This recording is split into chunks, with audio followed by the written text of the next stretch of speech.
जैसलमेर के रेतीले धोरों में 3 महीने से चल रहे भारतीय सेना के अब तक का सबसे बड़े युद्धाभ्यास का समापन हो गया।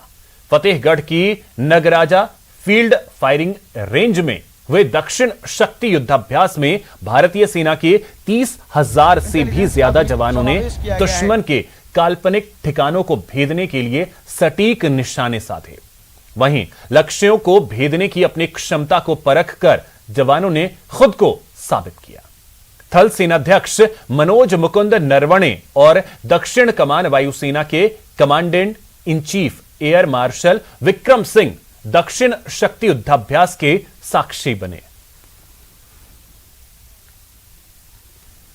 अभ्यास को लेकर हर कोई अपने आप को गौरवान्वित महसूस कर रहा है। हमारे साथ defence PRO lieutenant colonel Amitabh Sharma हैं। क्या कुछ तैयारियां थी इसको लेकर और कितना जो है वो जोश देखने को मिल रहा है? एक्सरसाइज दक्षिण शक्ति अपने आप में एक बहुत ही स्पेशल एक्सरसाइज थी, जो कि ट्राई सर्विसेज के अलावा इसमें हमारे पास कोस्ट गार्ड, बीएसएफ और स्टेट एजेंसीज ने पूरी तरह पार्टिसिपेट किया।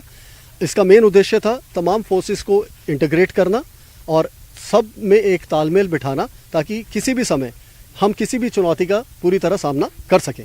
क्या कुछ उद्देश्य रहे हैं? आईबीजी की जो टीम गठित की गई है किस प्रकार की गई? आईबीजी के बारे में बताएं। मैं आपको जो इस एक्सरसाइज का उद्देश्य बताता हूँ। इस एक्सरसाइज का उद्देश्य ये था कि तमाम फोर्सेस में इंटेलिजेंस, सर्वेलेंस और रिकॉनेसेंस ग्रिड को एस्टेब्लिश किया जा सके, जिसके साथ आर्टिफिशियल इंटेलिजेंस जो कि आज की एक ज़रूरत है और उसको समन्वय किया जा सके, और हमारी जो उपकरण भारतीय सेना में और तमाम फोर्सेस में आत्मनिर्भरता के साथ हम सम्मिलित किए जा रहे हैं, उन तरफ भी उनका वैलिडेशन कर सके।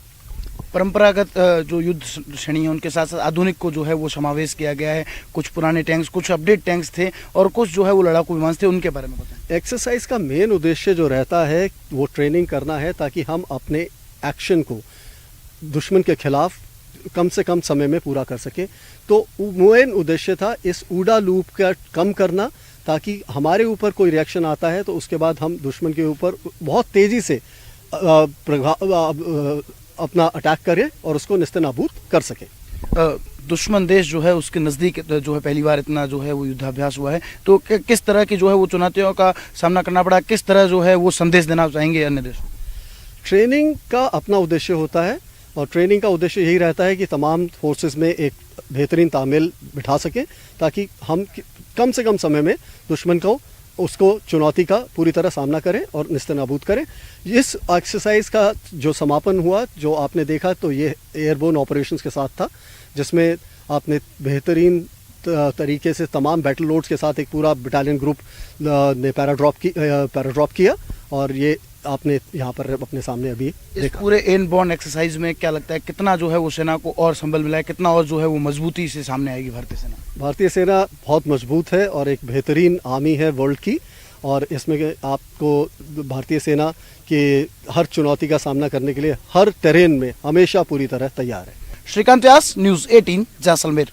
सेना की दक्षिणी कमान का अब तक का सबसे बड़ा युद्धाभ्यास, और मैं आपको कुछ तस्वीरें दिखाना चाहूँगा कि किस तरह से जो है वो यहाँ सैन्य टुकड़ियाँ जो है वो युद्धाभ्यास कर रही है। गुजरात के कच्छ के रण से लेकर राजस्थान के मरुस्थल तक भारत के रणमा के अपना युद्ध कौशल दिखा रहे हैं। भारतीय सेनाएं अब पश्चिमी मोर्चे को और मजबूत करने में जुटी है और यहाँ पर सैन्य अभ्यास किया जा रहा है। पाकिस्तान की सीमा से 70 किलोमीटर दूर भारत जो है वो युद्धाभ्यास कर रहा है और समय के साथ बदलती युद्ध की तकनीकों का जो है वो भी समावेश इस युद्धाभ्यास में देखने को मिल रहा है। पहली बार स्पेस टेक्नोलॉजी के साथ साथ आर्टिफिशियल इंटेलिजेंस का भी समावेश किया गया है। 21 कोर और 12 कोर के जो युद्धाभ्यास जो है यहाँ पर चल रहे हैं, T-72, T-90 टैंक्स का जो है वो भी इसमें उपयोग किया गया है। एयरफोर्स के लड़ाकू विमान रुद्रा, ध्रुव और जैगवार जैसे विमानों का जो है इस युद्धाभ्यास में उपयोग किया जा रहा है, वो भी इसका हिस्सा बनते नजर आए हैं। दक्षिणी कमान के चल रहे इस वर्द्य एक्सरसाइज में जल, नभ और